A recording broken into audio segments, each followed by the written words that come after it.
اپنا اختیار اور اپنا کنٹرول حاصل نہیں کر سکی۔ اب جو الفاظ قرآن پاک نے استعمال کیے وہ ہیں فلما سامعت بمکرہن، کہ زلیخا نے جب ان کے مکر کے بارے میں سنا۔ اب یہاں پر دیکھیے کہ مکر کی بات کی، یعنی مکر کیا تھا؟ ان خواتین نے بھی ایک منصوبہ بنایا، وہ یہ ہے کہ یوسف کو اگر زلیخا کنٹرول نہیں کر سکی، قابو نہیں کر سکی، تو ہم اس کو قابو کر کے دکھائیں گے۔ اب اس کے بعد زلیخا نے باقاعدہ طور پر ایک محفل سجائی، یعنی اس محفل میں گوتکی لگا دیے گئے، نشستیں بچھا دی گئی، اور پھر یہ ہے کہ وہاں پر جو چھری تھی، سکین، وہ بھی وہاں پر موجود تھی۔ اب ان خواتین نے بھی حضرت یوسف علیہ السلام کو بلیک میل کرنے کی کوشش کی۔ اب میں یہ الفاظ بول رہا ہوں کہ بلیک میل کرنے کی کوشش کی، لیکن ہمارے ہاں جو عام تاثر حضرت یوسف علیہ السلام کے حوالے سے یہ بیان کیا جاتا ہے کہ وہ حضرت یوسف علیہ السلام کے حسن سے متاثر ہوئیں اور پھر وہ اپنی انگلیاں کاٹ بیٹھی۔ لیکن جب ہم قرآن مجید کا مطالعہ کرتے ہیں تو ہمیں معلوم یہ ہوتا ہے کہ ان عورتوں نے بھی باقاعدہ طور پر یہ مکر اور فریب ایک چال بنی تھی کہ اگر زلیخا کے قابو نہیں آ سکا تو ہم یوسف کو قابو کر لیں گے۔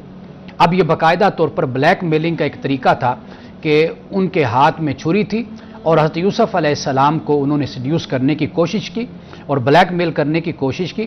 حضرت یوسف علیہ السلام جب ان کے اختیار میں نہیں آئے تو انہوں نے پھر چھری سے اپنی انگلیوں کو کاٹا، یعنی یہ دکھانے کے لیے کہ یہ حضرت یوسف علیہ السلام نے ہم پر حملہ کیا ہے۔ اس لیے کہ جو بلیک میلر ہوتا ہے اس کا طریقہ کار اکثر طور پر یہی ہوتا ہے، یعنی جب وہ اپنی بات منوانے پہ آتا ہے تو وہ اس بات پر بلیک میل کرتا ہے کہ میں اپنے آپ کو نقصان پہنچا لوں گا اگر تم نے میری بات نہ مانی، یعنی اپنے آپ کو نقصان پہنچانے سے یعنی مقصد یہ ہوتا ہے کہ لوگوں کو اس طریقے سے میں دکھاؤں گا کہ دیکھو میں مظلوم ہوں اور یہ شخص ظالم ہے۔ قرآن پاک کی دیگر آیات بھی اسی نظریے کو اور اسی مسئلے کو بیان کرتی ہیں۔ مثال کے طور پر جب حضرت یوسف علیہ السلام کو سیڈیوس کرنے میں یہ عورتیں ناکام رہیں اور انہوں نے کہا کہ قلنا حاشا للہ، کہ اللہ کی قسم کہ ان ھذا الا ملک کریم، کہ یہ تو کوئی باعزت فرشتہ ہے، یعنی مراد یہ ہے کہ یہ شخص کہ جسے ہم اپنی طرف راغب کر رہے ہیں اور یہ اتنا معصوم ہے اور اتنا باکردار ہے اور اتنا شریف النفس ہے کہ یہ نظر اٹھا کر بھی ہماری طرف نہیں دیکھ رہا۔ اور انہوں نے پھر حضرت یوسف علیہ السلام کو اور مختلف طریقوں سے اپنی طرف متوجہ کرنے کی کوشش کی، جیسے میں نے ذکر کیا کہ انہوں نے چھری کو استعمال کیا، لیکن وہ حضرت یوسف علیہ السلام کو اپنی طرف متوجہ کرنے میں کامیاب نہیں ہوئی۔ اب دیکھیے کہ زلیخا نے کیا کہا۔ زلیخا نے کہا کہ قالت فذلکن الذی لمتننی فی، کہ یہ ہے وہ شخص کہ جس کی وجہ سے تم مجھے ملامت کر رہی تھی، اور آگے جا کر یہ کہتی ہے کہ وَلَقَدْ رَاوَدتُّهُ عَن نَفْسِي، کہ میں نے اس کو اپنی طرف سے بہلانے پھسلانے کی کوشش کی تھی، فَاسْتَعْصَمَ، اور یہ محفوظ رہ گیا، یعنی یہ بچ گیا۔ یعنی یہاں پر خود زلیخا اس بات کو مان رہی ہے کہ میں نے اس کو بہلانے کی کوشش کی، ایسے ہی کہ جیسے ان عورتوں نے بھی بہلانے کی کوشش کی، نہ تمہارے قابو میں آیا نہ میرے قابو میں آیا، اور یہ بچ گیا۔ حضرت یوسف علیہ السلام نے اللہ کی بارگاہ میں پھر یہ دعا بھی کی تھی، اور وہ دعا یہی تھی کہ رب السجن احب الی مما یدعوننی الیہ، کہ اے میرے رب کہ یہ جو سجن ہے، قید خانہ ہے، یہ مجھے زیادہ محبوب ہے اس سے کہ جس کی طرف یہ مجھے بلاتے ہیں۔ یعنی اگر فقط حضرت یوسف کے حسن سے متاثر ہونا تھا اور انگلیاں کاٹنی تھی تو حضرت یوسف علیہ السلام یہ تو نہ فرماتے نا۔ حضرت یوسف علیہ السلام یہاں پہ یہ بیان کر رہے ہیں کہ مجھے زیادہ محبوب ہے کہ میں قید خانے میں چلا جاؤں اس سے کہ جس کی طرف یہ مجھے بلاتی ہیں، اور پھر اللہ کی بارگاہ میں یہ بھی دعا کرتے ہیں کہ وَإِلَّا تَصْرِفْ، کہ اے اللہ اگر تو نے ان کے مکر سے مجھے نہ بچایا تو کہیں ایسا نہ ہو کہ میں جاہلوں میں سے ہو جاؤں، یعنی جذباتی نہ ہو جاؤں۔ یہ بات حضرت یوسف علیہ السلام نے یہاں پر بیان فرمائی۔ اب آپ دیکھیے کہ یہ ایک پورا پلان تھا کہ جو زلیخا کے ساتھ ان عورتوں نے بھی بنایا تھا۔ اب یہاں پر جو سب سے ایک اہم بات ہے وہ میں چاہتا ہوں کہ آپ حضرات کو، ناظرین کو میں بتاؤں جو ہمارے سمجھنے والی بات ہے، اور وہ بات یہ ہے کہ حضرت یوسف علیہ السلام کے حسن کا چرچا ہمارے ہاں بہت ہوتا ہے، اور اس میں کوئی شک نہیں کہ حضرت یوسف علیہ السلام خوبصورت بھی بہت تھے، لیکن قرآن مجید حقیقت میں حضرت یوسف علیہ السلام کے کردار کو، آپ کے اعلیٰ کردار کو، اعلیٰ اخلاق کو، آپ کی عصمت کو، آپ کی عفت کو، آپ کی شرافت کو بیان کر رہا ہے۔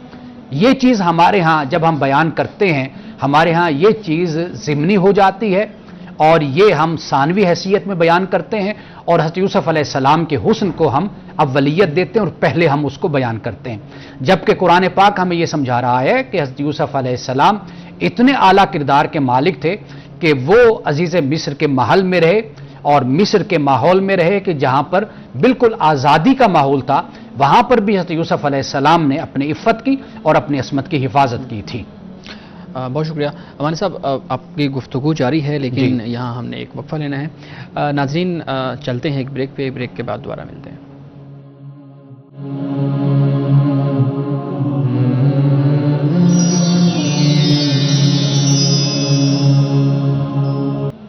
Welcome back.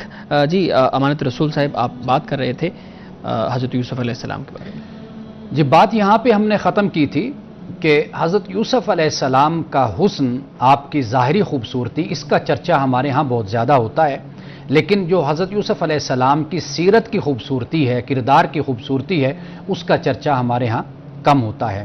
اب یہاں پر آپ دیکھیے کہ آزادانہ ماحول میں حضرت یوسف علیہ السلام رہ رہے ہیں، محل میں بھی رہ رہے ہیں اور باہر بھی آنا جانا اور سارے معاملات کو دیکھتے بھی ہیں، اور اس میں آپ کا وقت بھی گزر رہا ہے۔ لیکن آپ دیکھیے کہ یہ نوجوانی ہے آپ کی کہ حضرت یوسف علیہ السلام نے اپنی عفت کی اور اپنی عصمت کی حفاظت کی۔ اب یہ معاملہ بھی شہر میں پھیل جاتا ہے، اب سب کو معلوم ہو جاتا ہے۔ پہلی بات تھی زلیخا کی کہ زلیخا کا واقعہ عورتوں تک پہنچا، عورتوں نے حضرت زلیخا کو تانا دیا کہ بھئی تم سے ایک لڑکا بھی تمہارے کنٹرول میں نہیں ہے۔ اب جب انہوں نے اپنا طریقہ اختیار کیا، اس سے بھی حضرت یوسف علیہ السلام ان کے اختیار میں نہ آئے۔ اب اس کے بعد جو معاملہ آگے بڑھتا ہے کہ اب قرآن پاک بیان کرتا ہے کہ ثم بدا لهم من بعد ما رأوا الآیات لیسجننہ حتی حین۔ ادھر سے حضرت یوسف علیہ السلام نے بھی اللہ پاک سے یہی دعا کی تھی کہ اللہ کہ یہ جو جیل خانہ ہے، یہ جو قید خانہ ہے، یہ مجھے زیادہ پسند ہے اس سے جس کی طرف یہ مجھے بلاتی ہیں، مجھے دعوت دیتی ہیں۔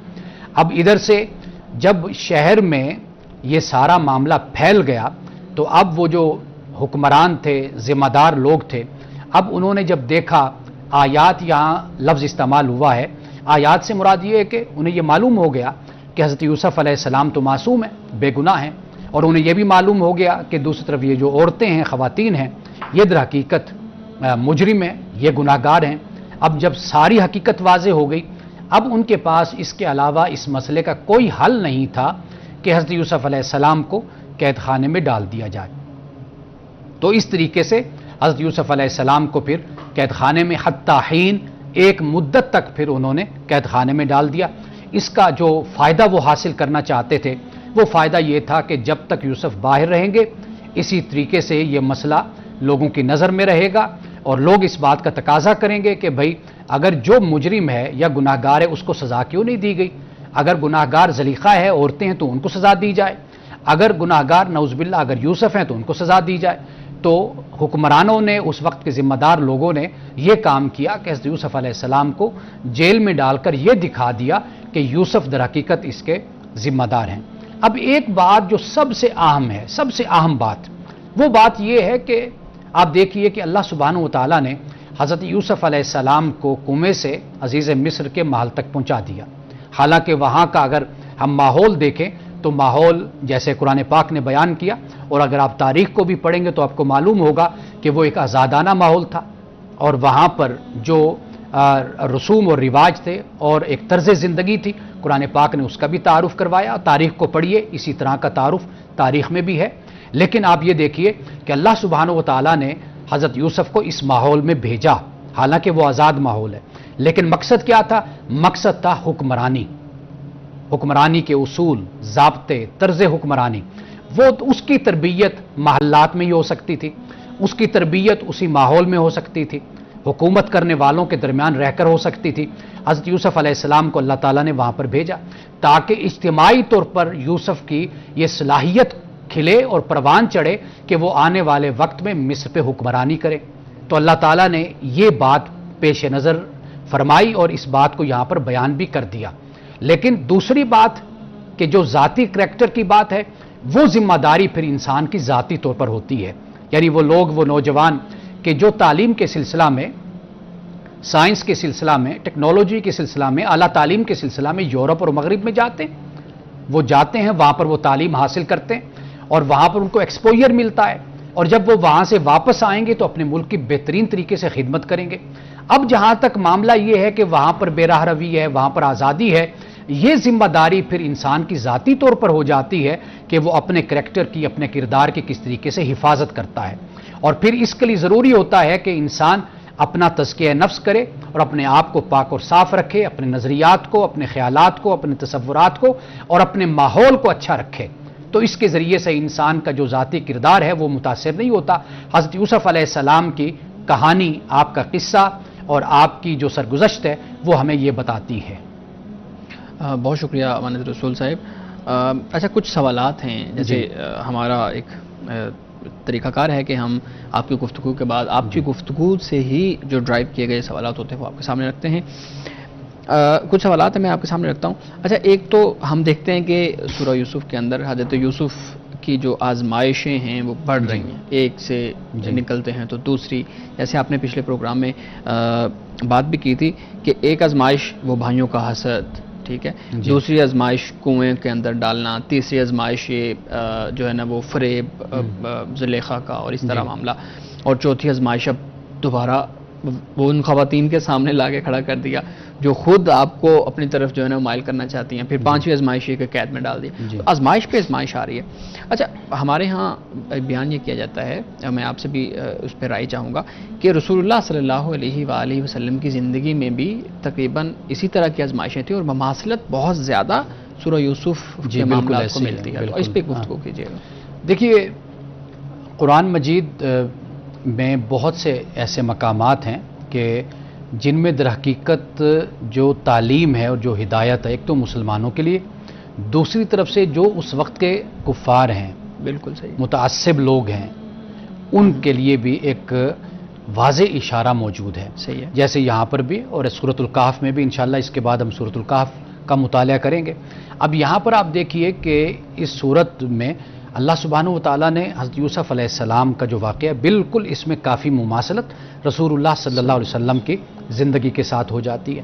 ٹھیک ہے، یعنی کہ آپ دیکھیے کہ آپ کے جو بھائی بند ہیں، آپ کے رشتہ دار ہیں، ان کا سلوک، ان کا رویہ بھی مخالفت آپ دیکھ لیجئے، اور پھر آپ یہ بھی دیکھ لیجئے کہ ہجرت بھی ہے مکہ سے مدینے کی طرف آپ کی، اور اسی طرح یوسف علیہ السلام بھی ایک لحاظ سے ہجرت ہی کر رہے ہیں آپ، یعنی کنویں میں، اور پھر اس کے بعد آپ مصر میں پہنچتے ہیں، پھر جان لینے کے در پہ بھی ہیں، جان لینے کے در پہ بھی وہ صورتحال بھی ہمارے سامنے نظر آتی ہے، اور پھر آپ یہ دیکھیے کہ مدینہ میں جو رسول اللہ کا وقت گزرتا ہے وہاں پر بھی بھائی پہنچ جاتے ہیں اور بنیامین کے ساتھ جو معاملہ کرتے ہیں، اور پھر حضرت یوسف علیہ السلام کو وہ پہچان نہیں پاتے اور جو صورتحال بنتی ہے پھر آخر میں پہچان جاتے ہیں۔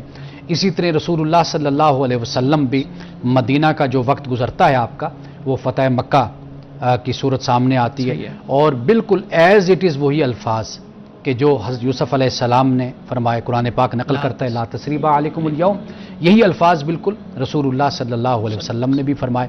معافی کا اعلان جس طرح حضرت یوسف علیہ السلام نے کیا، رسول اللہ صلی اللہ علیہ وسلم نے بھی اسی طریقے سے معافی کا اعلان کیا۔ ایسی بہت سی مماثلتیں ہمارے سامنے آتی ہیں۔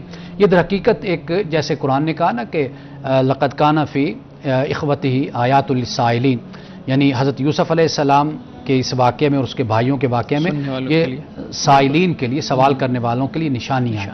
تو جو حقیقت حق طلب کرنے والے ہیں ان کے لیے اس میں بہت سی نشانیاں، یعنی مسلمانوں کے لیے ڈھارس ہے، اور ان کو بتا دیا گیا ہے کہ انشاءاللہ وقت آئے گا کہ تم ہی فتح مند ہوگے۔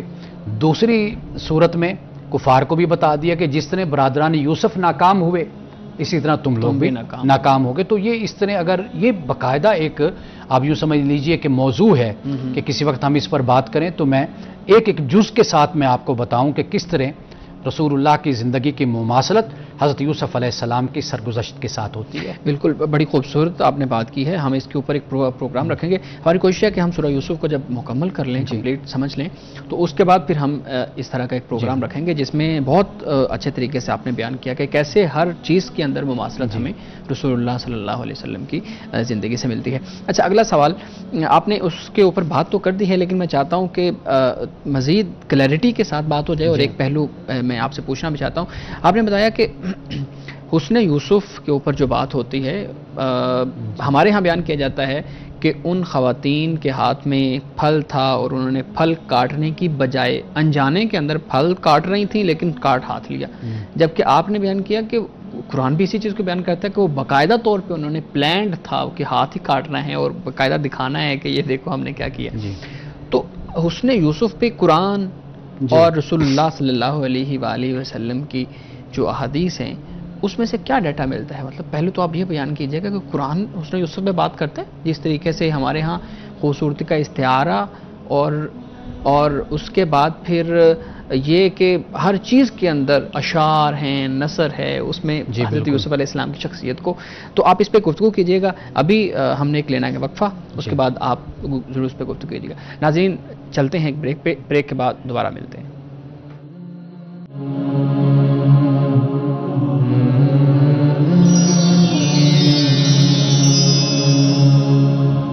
Welcome back. امانا صاحب، میں نے سوال آپ کے سامنے رکھا تھا کہ بتائیے گا قرآن حسن یوسف پہ کیا کہتا ہے اور پھر رسول اللہ صلی اللہ علیہ وسلم کی حدیث، اور جیسے ہمارے ہاں اس کو بیان کیا جاتا ہے اس پہ آپ کیا رہے ہیں؟ احادیث رسول صلی اللہ علیہ وسلم میں ہمیں حضرت یوسف علیہ السلام کے حسن کا ذکر ہمیں ملتا ہے، تو اس سے پھر اس کی یہ تفسیر لوگوں نے کی کہ حضرت یوسف علیہ السلام خوبصورت تھے، تو اس میں تو کوئی شک نہیں ہے کہ آپ واقعی خوبصورت تھے. لیکن قرآن پاک نے جو اسلوب اختیار کیا اور پھر قرآن پاک میں مختلف مقامات پر جو آیات آتی ہیں، مثال کے طور پر آپ دیکھیے کہ حضرت یوسف علیہ السلام جب جیل میں تھے تو وہ جو ساقی تھا وہ آپ کے پاس آیا اور اس نے کہا کہ بھئی بادشاہ بلا رہا ہے. اب حضرت یوسف علیہ السلام نے کیا فرمایا؟ فَاسْأَلُوا مَا بَالُ النِّسْوَةِ اللَّاتِي قَطَّعْنَ أَيْدِيَهُنَّ. ان خواتین کا معاملہ پہلے جا کر پوچھو کہ بھئی وہ کیا ہوا جنہوں نے اپنے ہاتھوں کو کاٹا تھا، اپنی انگلیوں کو. ان ربی بکیدہن علیم، بے شک میں رب ان کے قید سے واقف ہے، جاننے والا ہے. یعنی اب یہ قید جو ان کا مکر، ان کا فریب ہے، اب یہ جو انہوں نے مکر اور فریب کیا تو یہ در حقیقت یہ وہ دھمکی تھی، وہ تھریٹ تھا کہ جس کی طرف حضرت یوسف علیہ السلام نے یہ اشارہ کیا. تو قرآن پاک کی ان آیات کو اگر ہم دیکھتے ہیں تو اس سے تو یہی معلوم ہوتا ہے کہ جیسے زلیخا نے ایک جال بنا تھا، یہی طریقہ ان خواتین نے بھی اختیار کیا تھا. اور پھر وہ جو الفاظ ہیں قلنا حاشا للہ، کہ اللہ کی قسم ان ھذا الا ملک کریم، تو ملک کریم کا مطلب یہی ہوتا ہے کہ مطلب یہ کہ یہ اتنا باکردار انسان ہے، اتنا اچھا انسان ہے، یہ تو کوئی فرشتہ ہے کہ جس کو ہم راغب بھی کر رہے ہیں، ہماری رغبت کے باوجود یہ نہیں دیکھتا. بالکل. تو یہ جو آیات ہیں اس سے ہمیں یہی معلوم ہوتا ہے. باقی احادیث رسول صلی اللہ علیہ وسلم میں حضرت یوسف علیہ السلام کے حسن کو بیان کیا گیا، اور زیادہ تر پھر یہ کہ آپ علیہ الصلوۃ والسلام کی احادیث کے علاوہ آپ سے پہلے جو کتابیں ان میں بھی ان باتوں کو بیان کیا گیا، تو اس سے پھر یہ زیادہ بات اٹھائی گئی.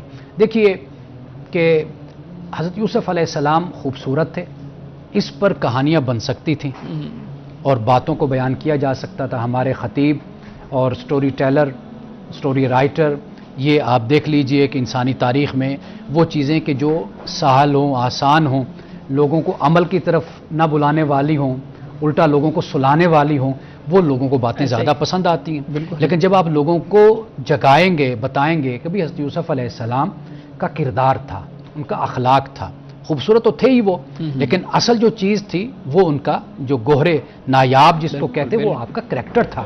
اب چونکہ عمل کی طرف لوگوں کو لانا پڑتا ہے تو اس میں پھر لوگ تھوڑے سے پیچھے ہٹتے ہیں اور ہچکچاتے ہیں. لیکن اگر آپ صرف ایک سٹوری بنا کر لوگوں کو سنا دیں، قصہ بنا کر، اس سے آپ کو معلوم ہے کہ لوگ پھر بڑے رستم و سہراب کے قصے کسی دور میں لوگ بڑا سنا کرتے تھے، اب بھی سنتے ہیں، لیکن عمل کی جب بات آتی تو وہاں پر لوگوں کو پھر جمائیاں آنا شروع ہو جاتی ہیں. یعنی وہ چیز جو ہم نے سیرت حضرت یوسف علیہ السلام سے ڈرائیو کرنی ہے، جی، اس کی بجائے ہم آلٹرنیٹ رستے کی طرف جا رہے ہیں. ہاں، یعنی وہ ایک آسان طریقہ ہے نا کہ اس میں ایک کہانی بھی موجود اور اس کے اوپر تو وہ اشعار بھی ہے نا، بڑا مشہور شعر ہے بلال صاحب، اگر آپ میری معاونت کریں تو حسن یوسف پہ کٹی، حسن یوسف پر کٹی مصر میں انگشت زنا، سر کٹاتے ہیں تیرے نام پہ مردانے. یہ تو خیر ایک شاعری کا انداز ہوتا ہے. شاعری میں تو پھر آپ کو معلوم ہے کہ جو ایک منقبت، ایک نعت، ایک تعریف ہوتی ہے، اس میں پھر اپنا ایک اسلوب ہوتا ہے. بالکل صحیح ہے، بالکل صحیح ہے. اچھا، آخری سوال آپ کے سامنے رکھتا ہوں. ما تعبدون من دونہ الا اسماء، ابھی ہم آگے جا کر اس پر ہم بات کریں گے. اچھا آگے جا کے اس پہ بات کریں گے، کیونکہ میں نے آپ نے اس پہ بات کی تو میں نے کہا میں سوال پوچھ لوں، میرے ذہن میں آ رہا تھا. بالکل ٹھیک ہے ناظرین، ہم چلتے ہیں اپنے اگلے سیگمنٹ کی طرف.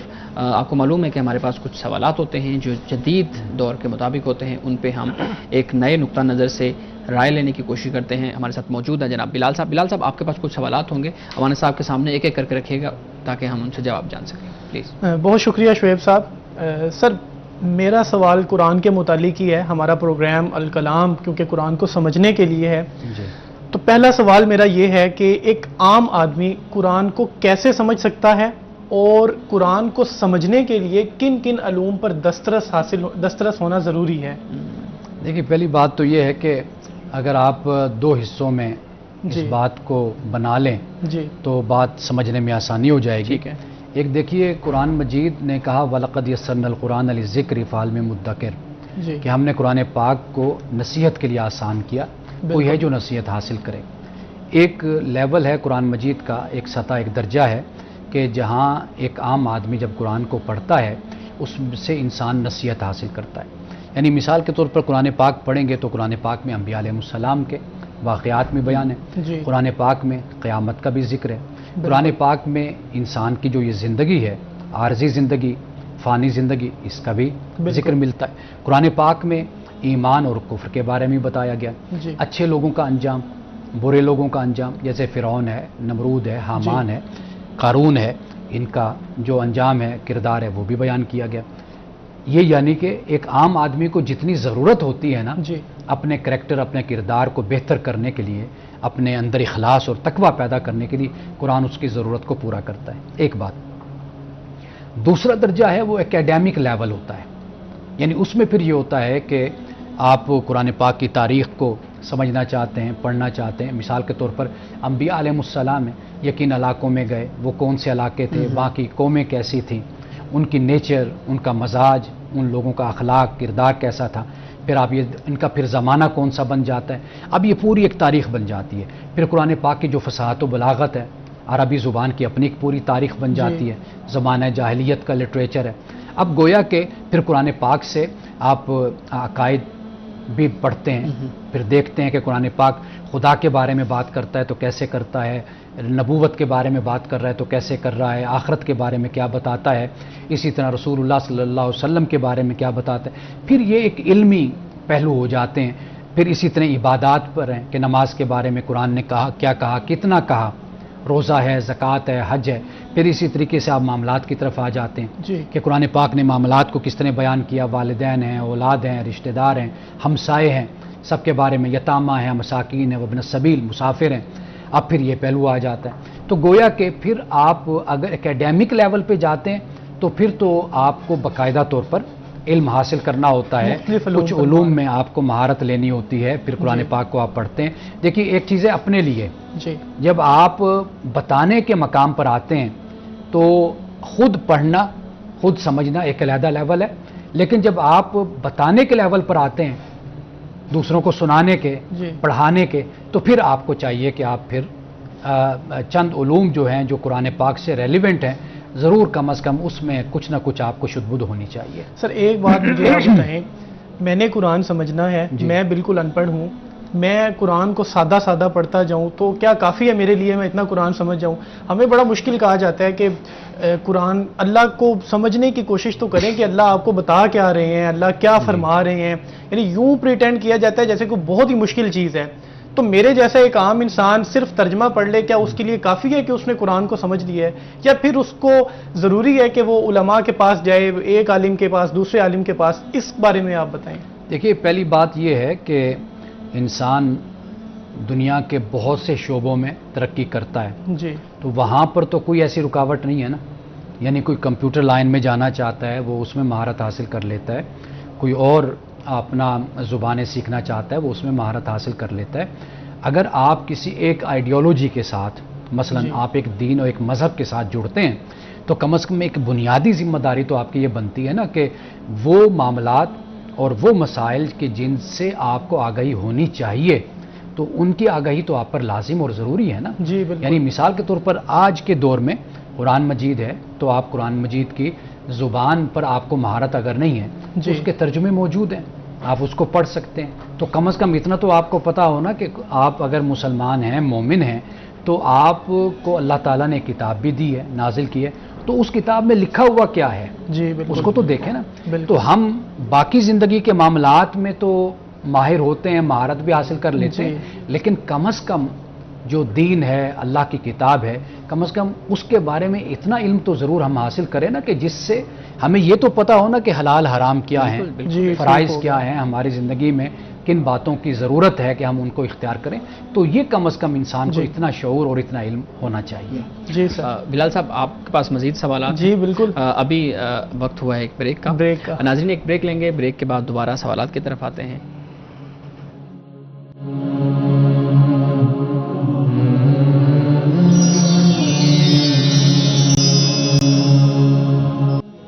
Welcome back. بلال صاحب آپ سوال کر رہے تھے، آپ پلیز مانا صاحب کے سامنے سوال رکھیے گا. جی بہت شکریہ سر. میرا دوسرا سوال یہ ہے، میں نے خود بھی آبزرو کیا سوسائٹی میں، اپنے گھر میں بھی میں نے یہ چیز دیکھی، ہم قرآن مجید کا ادب بہت زیادہ کر رہے ہوتے ہیں، اس کو باقاعدہ لپیٹ کے اور پھر اونچی جگہ پہ رکھنا، اور جس جگہ پہ رکھنا ہے وہاں پہ کوئی بیٹھ نہیں سکتا، نہیں بہت زیادہ ادب کرتے ہیں. آپ مجھے یہ بتائیں کہ قرآن مجید کے ادب کی کیا قیود ہیں؟ دیکھیے سب سے بڑا ادب جو قرآن کا ہے نا، وہ تو یہ ہے کہ آپ اس کو پڑھیں، اس کو سمجھیں، اس پر عمل کریں. جی یہ سب سے بڑی رسپیکٹ ہوتی ہے. یہ ایسی ہے کہ آپ کے گھر میں مہمان آیا تو آپ نے اس کے لیے سب کچھ تو ٹھیک بچھا دیا، لیکن آپ اس کو ٹائم ہی نہیں دیا. بالکل. آپ نے اس کو بڑا خوبصورت، آپ نے اس کے صوفے اور سارا انتظام بڑا اچھا کر دیا، کھانا بھی دے دیا مثلا، لیکن آپ نے اس کو ٹائم نہیں دیا، آپ اس کے ساتھ بیٹھے نہیں ہیں، آپ نے اس سے گپ شپ نہیں کی، اس کا یعنی یہ جو رسپیکٹ ہوتی ہے آپ نے یہ اس کو دی نہیں ہے. اب جو بھی کر لیں اس نے یہی کہنا ہے کہ اس بندے نے میری عزت نہیں کی. بالکل. سب سے بڑی چیز یہ ہوتی ہے کہ آپ کا وقت. تو سب سے بڑا ادب جو قرآن مجید کا ہے نا، وہ یہ ہے کہ قرآن پاک کو وقت دیا جائے، قرآن کو پڑھا جائے. بے شک آپ ایک آیت پڑھیں اور اس کا ترجمہ پڑھیں اور پھر آپ اس پر عمل کرنے کی کوشش کریں. ایک تو یہ بات ہوگی. دیکھیے جہاں پر بے ادبی ہے، نعوذ باللہ من ذالک، بے ادبی بڑی مختلف چیز ہوتی ہے. یہ ایسی چیز نہیں ہے کہ آپ اٹھا کے اپنے مسلمان بھائیوں پر، دوسروں پر آپ لگاتے ہیں کہ اس نے یہ بے ادبی کر دی، اس نے یہ بے ادبی کر دی. بے ادبی بہت ایکسٹریم والی بات ہوتی ہے کہ نعوذ باللہ من ذالک کہ جیسے کوئی ارادتاً جان بوجھ کر اس کا کردار، اس کا ماضی اس طریقے کا ہے، اس طرح کا ہے کہ وہ بالکل احترام ہی نہیں کرتا. بد زبان ہے، بد کلام ہے، کبھی اس نے اس چیز کی پرواہ نہیں کی کہ بھئی میں کیا بول رہا ہوں، مجھے کیا بولنا چاہیے، کیا کہنا چاہیے. یہ ایک بڑی ایکسٹریم حالت ہوتی ہے، مختلف چیز ہوتی ہے. یہ ہر جگہ پر بیٹھ کر جو یہ فتوے ہوتے ہیں نا، یہاں پر یہ رویہ نہیں اختیار کرنا چاہیے. یہ دوسری بات ہو گئی. تیسری بات اس حوالے سے یاد رکھیے کہ کچھ آپ کے نا جسے ہم کہتے ہیں نا کہ سماجی رویے بھی ہوتے ہیں، روایات بھی ہوتی ہیں. مثال کے طور پر ایک رویہ ہے ہمارے ہاں بر صغیر میں، ایک رویہ ہوگا سعودیہ میں. بالکل. اب سعودیہ کا جو رویہ ہے وہ یہاں پر ممکن ہے بے ادبی میں شمار ہو. بالکل. سوسائٹی ٹو سوسائٹی وہ چینج فرق ہو جائے گا. اب آپ کو یہی چاہیے کہ آپ جو آپ کا رویہ اور روایت ہے آپ اس کو اختیار کر لیں. یعنی قرآن پاک کے ادب کا اگر ایک طریقہ ہے ہمارے ہاں، آپ اسی کو اختیار کر لیں، بجائے اس کے کہ آپ لوگوں کی نظروں میں آئیں یا خام خواہ آپ ایک ایشو کھڑا کریں، ایک مسئلہ پیدا کریں اور خام خواہ کے بحث کا دروازہ اور جھگڑے کا دروازہ کھولیں. تو بہتر طریقہ یہ ہے کہ جو آپ کی ایک سماجی روایت اور ایک رویہ ہے، لوگ جس کو سمجھتے ہیں کہ یہ ادب ہے، اگر یہ ہوگا تو ادب ہے، نہیں ہوگا تو بے ادبی ہوگی، تو آپ اس کا خیال کر لیجئے. باقی سعودیہ میں یا عرب میں ہم جاتے ہیں تو وہاں پر آپ دیکھیے کہ وہاں پر انداز ان کے مختلف ہوتے ہیں. اب وہاں پر وہ چیز عیب نہیں سمجھی جاتی، معیوب خیال نہیں کیا جاتا، تو وہاں پر ٹھیک ہے وہ اس طرح کر لیتے ہیں. اگر یہاں پر ایک چیز کو عیب سمجھا جا رہا ہے تو آپ اس سے احتیاط کیجیے. تو ایسے نہیں کر سکتے کہ یہاں کے لوگوں میں وہ ایسا شعور دیں کہ وہ عیب ہی نہ رہے. دیکھیے یا وہاں کے لوگوں میں ایسا کر دیں کہ وہ ایسے. دیکھیے میں آپ کو بتاؤں کہ یہ جو رویے ہوتے ہیں نا، یہ چند دنوں میں تبدیل نہیں ہوتے. یہ وقت کے ساتھ ساتھ انسان جیسے جیسے علم انسان کو آتا ہے، اس کو پتہ چلتا ہے کہ کہاں پر مجھے اصرار کرنا ہے اور کہاں پر مجھے اصرار نہیں کرنا. اچھا اس پر کیوں نہ ہم بات کر لیں جو دونوں کے درمیان متفق ہے. جی بالکل. یہاں کے معاشرے میں بھی اور وہاں کے معاشرے میں وہ کیا ہے؟ وہ ہے قرآن کا پڑھنا، قرآن کا سمجھنا، قرآن پر عمل کرنا. اس پر تو سب متفق ہے نا. جس پر اختلاف ہے وہ اپنی اپنی روایت اپنے اپنے رویوں کے مطابق آپ اس پر عمل کر لیں، اور بس ایک چیز کا احتیاط کیجئے کہ دوسروں پر فتوے نہ لگائیے، یہ نہ کہیے کہ یہ ایسے کرے تو یہ بے ادب ہو گیا، ہم اس طرح کرتے ہیں تو ہم بہت زیادہ ادب کرنے والے ہیں۔ تو میرا خیال ہے کہ یہ رویہ ہمیں ترک کر دینا چاہیے۔ میں نے تو کئی دوستوں کو دیکھا ہے قرآن کو اٹھاتے ہیں کافی دنوں کے بعد، اوپر مٹی لگی ہوئی ہے، اس کو جھاڑ کے اپنے کپڑوں کے ساتھ لگانا حصول برکت کے لیے، اور بغیر پڑھے کھولے پھر واپس وہیں پہ رکھ دینا، تو ایسے بھی بہت رویہ ہے ہمارے ہوتا ہے۔ سر میرا تیسرا سوال یہ ہے، ہمیں ساری انسٹرکشنز قرآن سے ملتی ہیں، جتنی بھی ہدایات ہیں، آپ نے یہ کام کرنا ہے، یہ کام نہیں کرنا۔ میں کہتا ہوں کہ میں اللہ کو تو مانتا ہوں، لیکن مجھے بتائیں کہ یہ قرآن کیسے اللہ کی کتاب ہے، اور یہ وہی کتاب ہے جو واقعی اللہ نے نازل فرمائی ہے، آپ بتائیں یہ کیسے ثابت کر سکتے ہیں؟ دیکھیے قرآن پاک نے اس بارے میں ایک بات کہی ہے، چھوٹی سی آیت ہے، جی قرآن کہتے ہیں فَقَدْ لَبِثْتُ فِيكُمْ عُمَرًا مِّن قَبْلِي أَفَلَا تَعْقِلُونَ، کہ رسول اللہ صلی اللہ علیہ وسلم سے اللہ پاک کہتے ہیں آپ یہ کہہ دیجئے کہ بھئی میں نے تم میں اپنی زندگی گزاری جی اور کیا تمہیں عقل نہیں ہے؟ فَقَدْ لَبِثْتُ فِيكُمْ عُمَرًا مِّن قَبْلِي، پہلے کی زندگی۔ اب یہ جو پہلے کی زندگی کی بات ہے، کفار کا اعتراض قرآن پر ہوتا تھا نا، جی بالکل، تو انہیں کہا کہ بھئی آپ میری 40-45 سالہ زندگی کو دیکھ لو، بالکل یعنی اگر یہ قرآن میں نے لکھا ہے یا میری تخلیق ہے تو تم نے 40-45 سال میں کیا مجھے دیکھا کوئی شاعری کرتے ہوئے، کوئی ادبی شاہپارہ لکھتے ہوئے؟ جی کبھی تم نے دیکھا کوئی کتاب، کوئی ایسا کام کرتے ہوئے؟ جب نہیں دیکھا تو یہ اچانک کیسے یہ سب کچھ مجھے عطا ہوا؟ تو ایک تو قرآن پاک بالکل ٹھیک ہو گیا، یہ بڑی مضبوط بات ہے، جی بالکل، یعنی عقلی دلیل بھی ہے اور یہ نقلی دلیل بھی ہمارے سامنے آ جاتی ہے کہ رسول اللہ صلی اللہ علیہ وسلم کی قرآن پاک آپ کو امی فرماتا ہے۔ امی کا مطلب ہی یہی ہے کہ ایسے کہ جیسے انسان ماں کے بطن سے باہر آتا ہے جی تو وہ لکھا پڑھا نہیں ہوتا، تو رسول اللہ صلی اللہ علیہ وسلم امی اس لیے بھی ہیں کہ مکہ والے بھی ہیں، یعنی دونوں معنی ہو جاتے ہیں۔ تو رسول اللہ کو قرآن پاک یہ کہتا ہے۔ اب 40-45 سالہ زندگی ساری آپ کے سامنے، آپ دیکھیے کفار اس کا کوئی جواب نہیں دے سکے، اور پھر یہ ہے کہ سورۃ البقرہ میں بھی یہ فرمایا فَإِن لَمْ تَفْعَلُوا وَلَن تَفْعَلُوا، کہ بھئی اگر تم نہ کر سکے نہ کر سکو گے، وَادْعُوا شُهَدَاءَكُم مِّن دُونِ اللَّهِ، کہ تم اپنے ساتھ جو دوسرے تمہارے مددگار ہیں ان کو بھی بلا لو اللہ کے علاوہ، ان تم صادقین، اگر تم سچے ہو۔ تو قرآن پاک کا یہ دعوت اپنی جگہ پر قائم ہے۔ اچھا پھر ایک اور بات جو یہاں پہ بڑی اہم ہے، اور آپ دیکھیے کہ ہماری جو تحریریں ہوتی ہیں، ہم جو لکھتے ہیں، آپ اس میں ایک ارتقائی عمل دیکھتے ہیں، ایوولوشن دیکھتے ہیں، بالکل، یعنی مثلا میں نے اگر 12 سال کی عمر میں ایک کہانی لکھی جی اور پھر اس کے بعد میں لکھتا گیا، آج میں جو لکھ رہا ہوں پہلے دن کی تحریر میں اور آج کی تحریر میں آپ کو زمین آسمان کا فرق نظر آئے گا، ایک ارتقائی عمل آپ کو نظر آئے گا۔ لیکن قرآن مجید میں پہلی وحی کو اگر آپ اٹھا کر دیکھ لیں، اقرا بسم ربک الذی خلق، مثال کے طور پر آخری وحی الیوم اکملت لکم دینکم واتممت علیکم نعمتی، آپ ان کا معیار دیکھیں، ان کا لیول دیکھیں، ایک ہی جیسا ہے الفاظ کا، اور اس کے اندر جو خیال اور جو نظریہ اور جو عقیدہ بیان ہے اس کو بھی آپ دیکھ لیں۔ تو گویا کہ اگر آپ عقلی بنیاد پر بھی جو شخص قرآن پاک کا انکار کرتا ہے کہ یہ اللہ کی کتاب نہیں ہے اور نعوذ باللہ محمد رسول اللہ نے خود اس کو تخلیق کیا ہے، تو وہ ان چند باتوں پر غور کر لے، تو میرا خیال ہے کہ اگر وہ واقعی عقل کی بات ماننے والا ہے تو وہ کبھی اس بات سے انکار نہیں کرے گا۔